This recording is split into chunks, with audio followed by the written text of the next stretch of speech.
महात्मा बुद्ध ने युवक को सत्संग का महत्व समझाया। महात्मा बुद्ध एक गांव में ठहरे हुए थे। वे प्रतिदिन शाम को वहां पर सत्संग करते थे।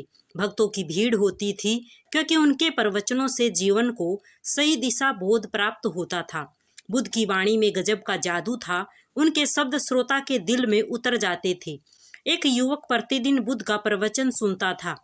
एक दिन जब प्रवचन समाप्त हो गए तो वह बुद्ध के पास गया और बोला, महाराज, मैं काफी दिनों से आपके प्रवचन सुन रहा हूँ, किंतु यहाँ से जाने के बाद मैं अपने गृहस्थ जीवन में वैसा सदाचरण नहीं कर पाता जैसा यहाँ से सुनकर जाता हूँ।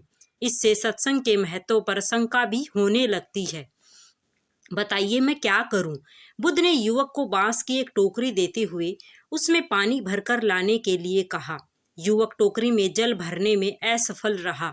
बुद्ध ने यह कार्य निरंतर जारी रखने के लिए कहा। युवक प्रतिदिन टोकरी में जल भरने का प्रयास करता, किंतु सफल नहीं हो पाता। कुछ दिनों बाद बुद्ध ने उससे पूछा, इतने दिनों से टोकरी में लगातार जल डालने से क्या टोकरी में कोई फर्क नजर आया? युवक बोला, एक फर्क जरूर नजर आया है।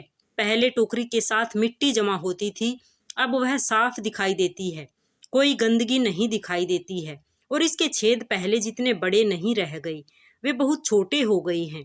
तब बुद्ध ने उसे समझाया, यदि इसी तरह उसे पानी में निरंतर डालते रहोगे तो कुछ ही दिनों में ये छेद फूल कर बंद हो जाएंगे और टोकरी में पानी भर पाओगे।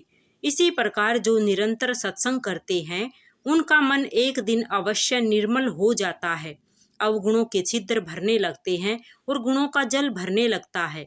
युवक ने बुद्ध से अपनी समस्या का समाधान पा लिया।